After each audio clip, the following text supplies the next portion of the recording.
All right, welcome to Chapter 11. The topic is meiosis and sexual reproduction. This is the first lecture in a series of 2. I love this image of children, relatively small group, but this is representative of the entire human species.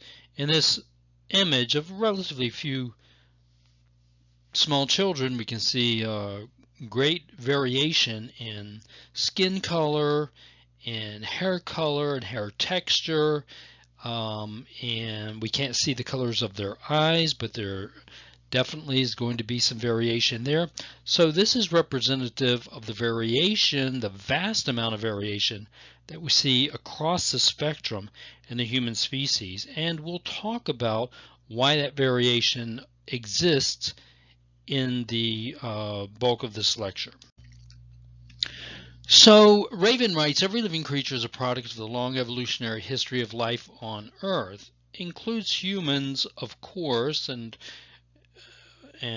according to the previous image, you see the diversity there, but also in these two little goslings over here, there's a variation.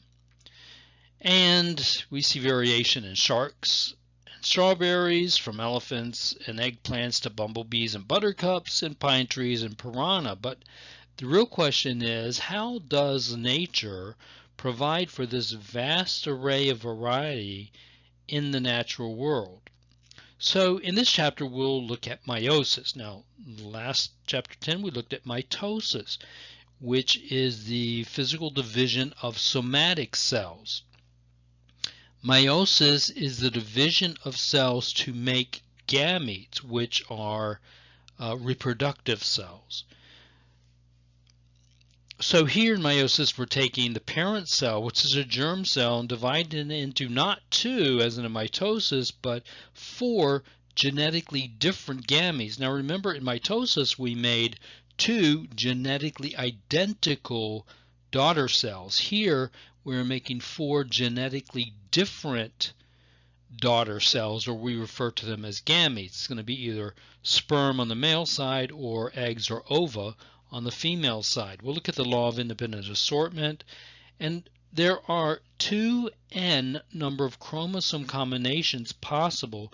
During meiosis 1, you had one of those questions, question number 11, referring to that, where you had to do a little calculation.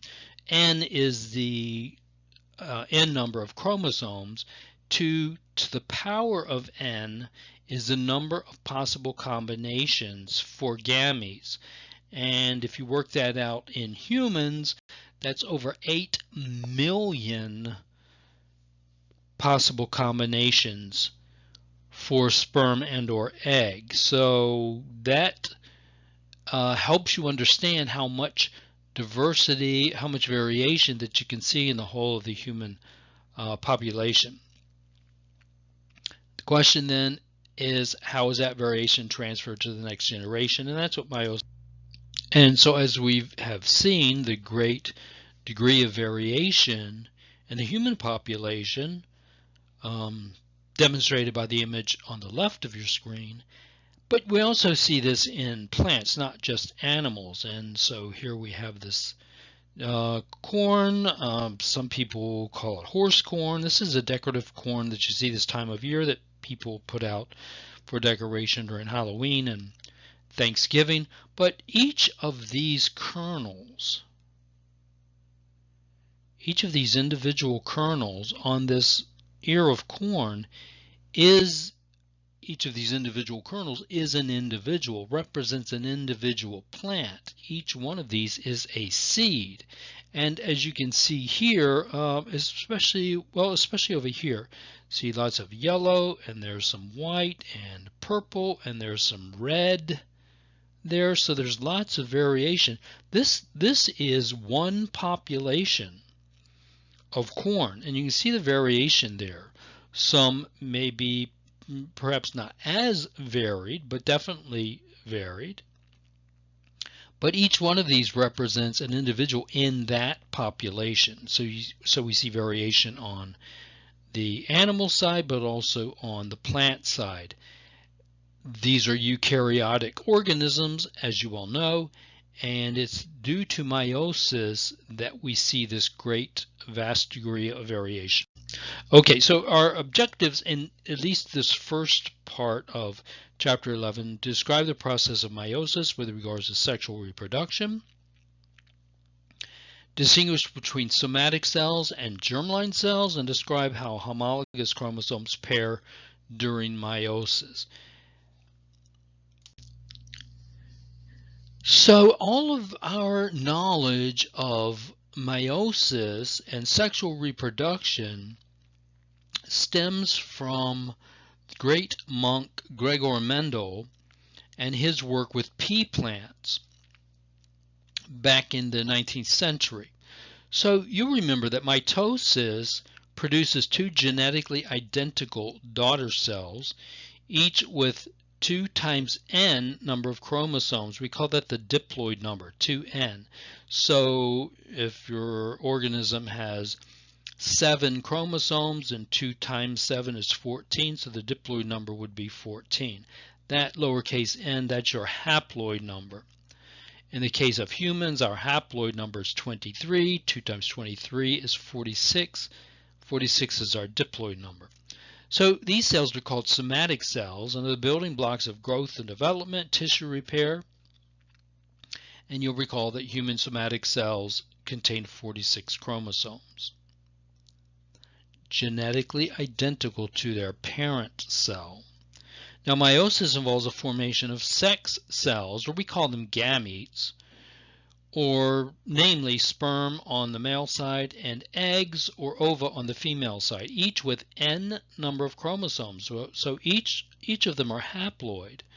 So when we talk about human sperm and ova, each of them has 23 chromosomes.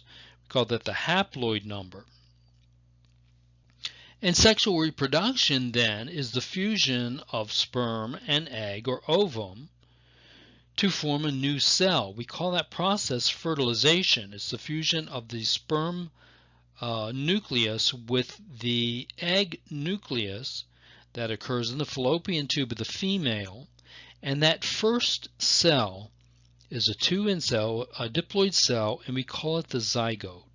So fertilization, where sperm meets egg, the process is fertilization, and it yields a 2N zygote.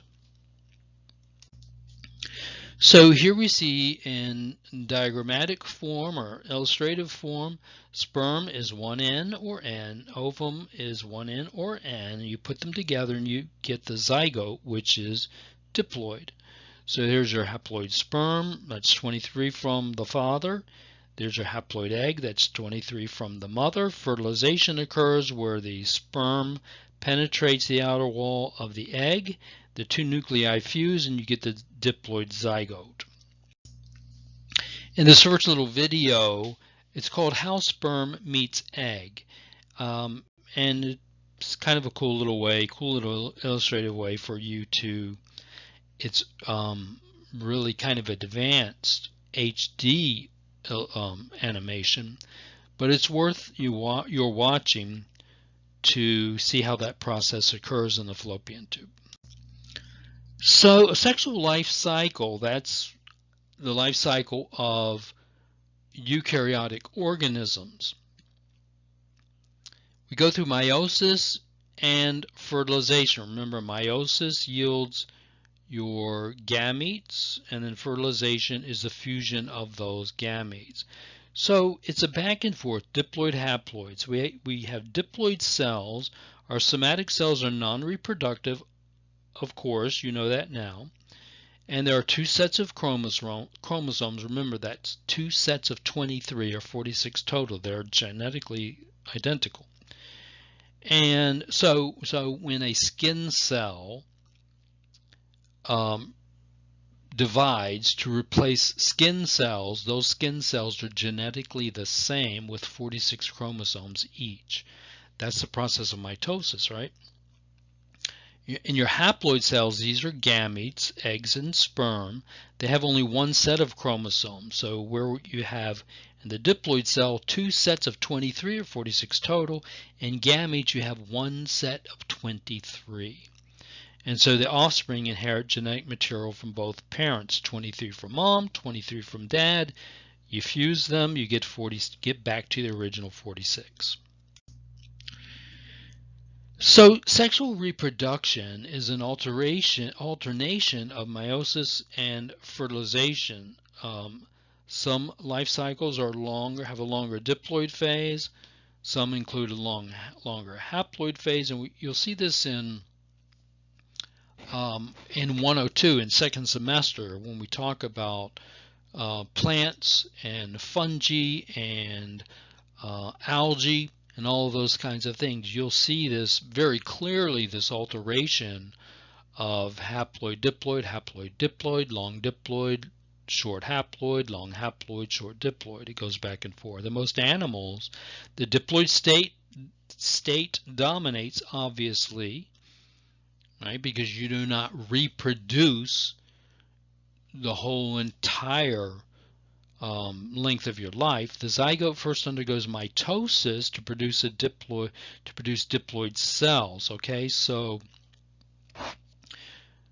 egg meets sperm, that's fertilization, that's a zygote, that's a single 2N cell, and it's from that zygote then it doubles through mitosis, and those 2 double through mitosis, and those 4 double through mitosis, and those 8 double through mitosis, like that. And that's how you get growth and development. So you're producing more diploid cells. Later in the life cycle, specialized diploid cells, they're called germline cells, undergo meiosis, and it's from these germline cells that you produce haploid gametes, sperm and egg. So here we are in the human realm, the sexual life cycle. Germline cells, remember, those are sperm. Those yield sperm and eggs produced through meiosis. So here you see sperm and egg. They go through the process of fertilization. That gives you the first single-celled 2N diploid zygote, and that cell undergoes division after multiple divisions, we call that mitosis, to yield an organism.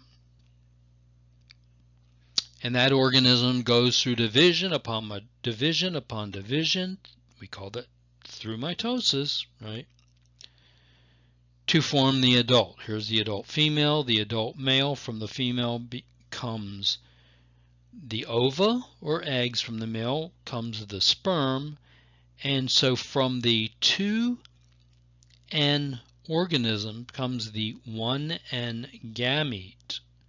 That process is called meiosis, and then we're back to sperm and egg, fertilization, zygote, mitosis, like that. Okay, that's the sexual life cycle. Okay, this next video, it's very, very short. It's like 48 seconds long, something like that. But it's real live cells, real live eukaryotic cells undergoing cell division. And we call the process, you remember from the last time, mitosis. As a cell divides, it forms the cleavage furrow. So you'll see that here in this short video. And we call those stages of division, the early stages of division, cleavage. We call that process cleavage. And you'll see that in this short video. It's really very, very cool. It's real. These are real cells doing the real thing.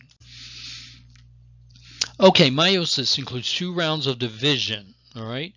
This makes it different from mitosis. So meiosis, remember that sexual reproduction. Meiosis includes 2 rounds of division. We call them, for simplicity's sake, meiosis 1 and meiosis 2, and they're clearly separated. Okay, and we'll see the connection between the two, and we'll see the similarities between meiosis and mitosis. So synapsis, you learned this in the first, in chapter 10. Synapsis occurs during early prophase, and that's where homologous chromosomes become closely associated. And once they become closely associated, homologous chromosomes can then, we call it crossover, or they can exchange genetic information. We call that crossing over, and the points where they cross over, we call those chiasma. And so here we see it, that you've seen this illustration or similar one before. So here we see a chromosome. Remember, these are whole, what I call whole chromosomes. They have two chromatids. These are called sister chromatids connected at a centromere. I call that a whole chromosome. And here is its homologue in red, right? So this is a homologue. Same genetic makeup, maybe different alleles, maybe different forms. So on this chromosome you might have a gene for brown hair color, and on this chromosome you might have a gene for blonde hair color. It's the same gene for hair color. It's in the same location because it's a homologue, but it's a different, we call them alleles, a different form of the gene. We'll see more about that here in a little bit, but the point here is these are identical. The sister chromatids are identical. That makes a whole chromosome, and its homologue or homologous chromosome is there. And then you learn this from your review questions. This synaptonemal complex forms between the two to hold the two together, and that makes a tetrad. So this process of coming together and being held together is called synapsis, and so it's the synaptonemal complex that does that. Makes sense, right? So crossing over is genetic recombination between non-sister chromatids. So here we see an exchange of genetic material between homologues. It allows homologues to exchange chromosomal material, and it results in new combinations of alleles. Now, an allele, I used that term before, is just a different form of a gene. So a gene would be, you might have a gene for eye color. This is very simplistic, but you might have a gene for eye color. On one chromosome, you might have an allele for green eyes, and on the homologue, you might have an allele, still for eye color, but for brown eyes. Okay, still the same gene for eye color, but two different alleles, two different forms of the gene. And after crossing over, we get new combinations of alleles. So this is a great statement. Alleles of genes that were formerly on separate homologues can now be found on the same homologue. And those sites of crossing over are called chiasma. One site is called a chiasma. Multiple sites are called chiasmata. Okay, so here we see the illustration. And this is all occurring in meiosis 1, right? So here we see homologues there in prophase 1. They cross over. They get close enough to cross over. In metaphase 1, here we see the chiasmata, these points of crossing over, and that's where genetic material will be swapped between homologues. And so at the end of anaphase 1, you have chromosomes that are mixed. See how you got a mix of blue and red, and a mix of red and blue here? So this is where this is one place where that vast array of phenotypic variety, diversity comes from. One place it comes from is through crossing over. Okay, so this little video here is animated and it's called Meiosis and Crossing Over. So it shows you that process of the crossing over chromosome. Okay, so homologs are paired during prophase 1. Genetic recombination, that's the crossing over part. We call it recombination or crossing over occurs, and the crossing over, those sites are called chiasmata, as you know. And so meiosis 1 is referred to as the reduction division or the reduction phase because daughter cells contain one homolog from each chromosome. Okay, so remember in mitosis, where you have all the chromosomes line up on the metaphase plate, and then anaphase occurs, and the sister chromatids, the chromosomes, are separated.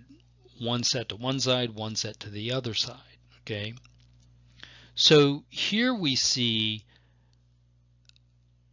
we call it the reduction phase because you get one set of chromosomes going on one side and one set going on the other side. So instead of 46 chromosomes, now you get 23 over here, 23 over there, but then we have to duplicate it again, which we'll get into in just a second. We call it reduction phase because we reduce it by half because we have to make two daughter cells. So there's no DNA replication between meiotic divisions, right? So in meiosis 2, the sister chromatids separate just like in mitosis. Now meiosis 2 is very, very similar to mitosis. So if you kind of remember, now the phase in meiosis 1, you have prophase 1, metaphase 1, anaphase 1, telophase 1, okay?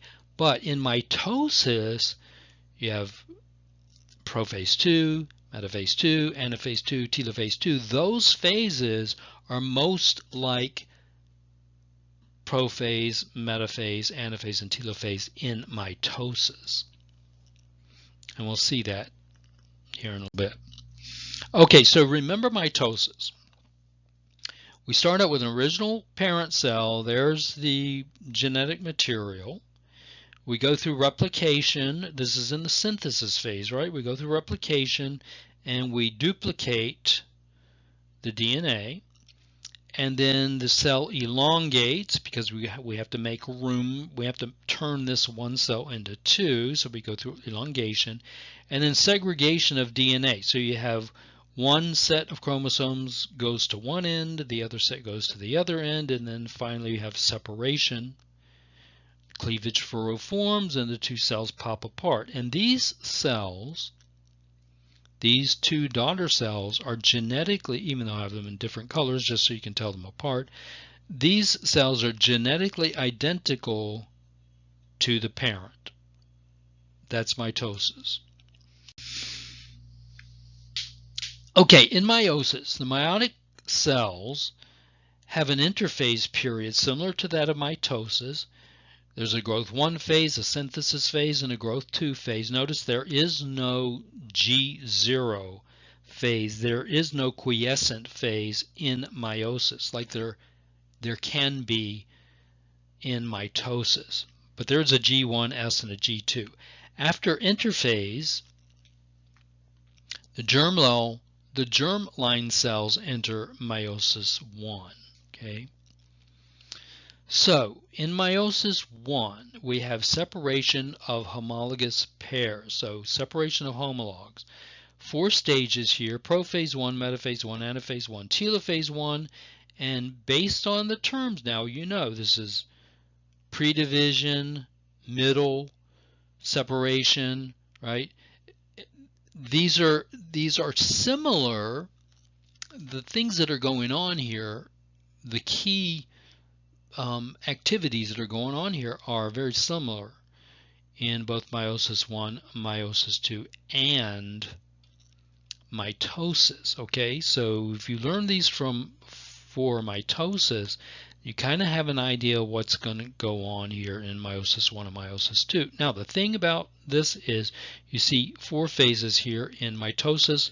We threw another phase in here called pro-metaphase, right? The phase before the middle.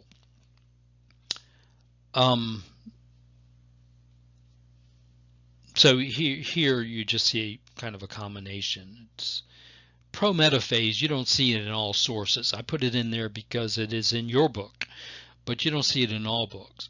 The main phases are prophase, metaphase, anaphase, telophase. Okay, and then so here we have separation of homologs, and in meiosis 2 you have separation of chromatids. Okay, and again, prophase 1, metaphase 1, anaphase 1, telophase 1. So here we see a very simplistic look. So we start out with a parent cell. These are, you see 2 chromosomes here, one in red and one in blue. These are not what I call, remember, whole chromosomes, right? It's just one arm of each chromosome. But you have one red and one blue. So you go through the S phase, a synthesis phase of interphase, and these chromosomes are duplicated or replicated so that you end up with whole chromosomes, each with 2 sister chromatids.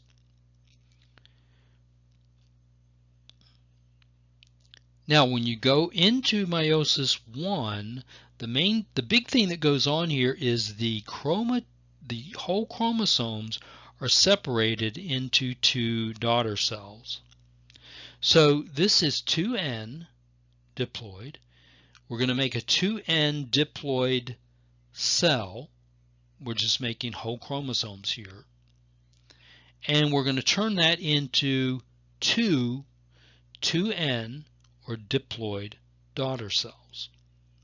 Now, in meiosis 2, you take each of these daughter cells, if we do one at a time, the red one here, we're going to separate the sister chromatids so that each new daughter cell, I like to refer to these as granddaughter cells, right? Because if these are, it's the next stage. These are daughter cells, and these are going to be granddaughter cells, and each granddaughter cell has one of the 2 chromatids, but now they're not chromatids, they're chromosomes.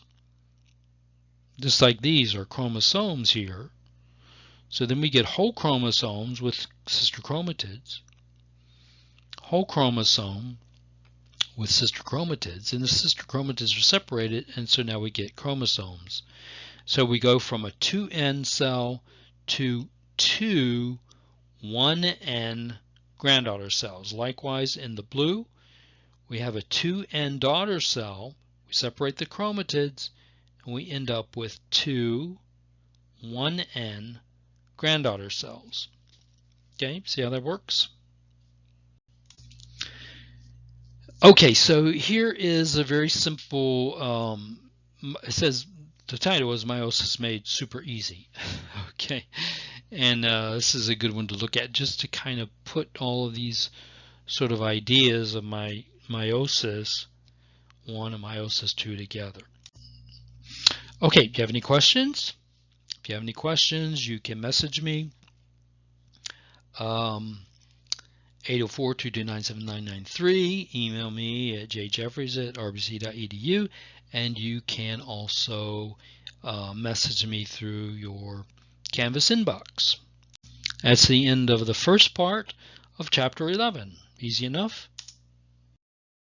See you in the next round.